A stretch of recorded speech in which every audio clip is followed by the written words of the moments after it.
Hey Smarty Pants! Do you remember last fall when we got a big surprise in the form of a $10,000 or $20,000 relief from our student loans, and it was like multiple Christmases and our birthdays all at once? And then that was taken away from us, and it went over about as well as when you try and take a tablet away from a toddler. Or you try to take my Kindle away from me. The Supreme Court is going to be making a ruling on that decision within the next few weeks. In this quick video, I'm going to lay out what you need to know so you can have an informed understanding of the Student Loan Supreme Court case and know how it affects your student loans. I'm Kate, the Money Librarian, helping you feel smart about money. If you hate financial gurus but want to get better with your money, you're in the right place. Be sure to subscribe. Okay, here's the tea, as the kids say these days. The Biden plan that's being adjudicated was for people making less than $125,000 or couples making less than $250,000.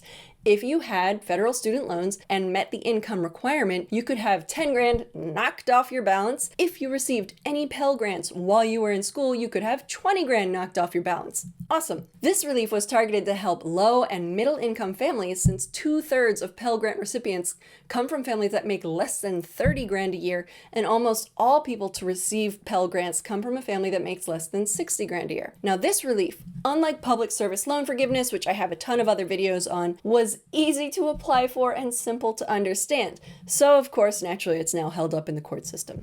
I have a free student loan forgiveness cheat sheet that gives you a quick overview of 13 different federal student loan forgiveness programs, what they are, how to qualify, even common traps people fall into. Get it, link in the description. But what is this case really about? Now, I am not a lawyer, so don't ask me lawyering questions, but there are two big factors that the court is going to rule on. Number one, Biden used a 2003 law called the HEROES Act to do this. It says that during an emergency, the Secretary of Education has the power to, quote, waive or modify any statutory or regulatory provision governing federal student loans.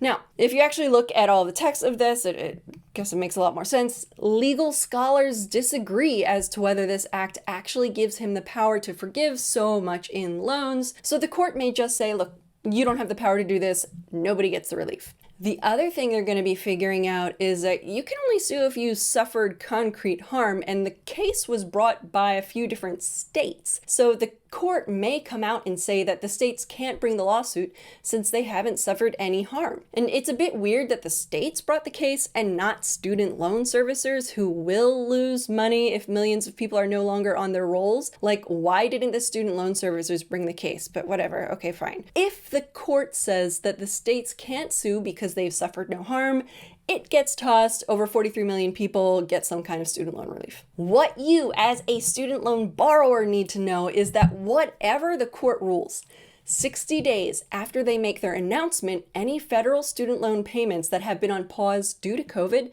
will start back up. You'll have to pay your student loans again.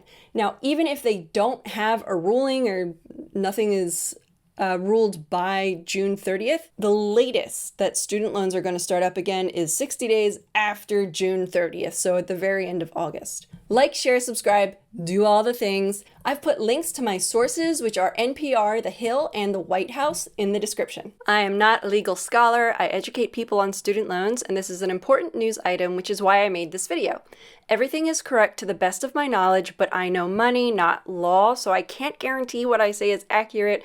Please consult a real news source to learn more about this topic. Thanks, guys. Cheers.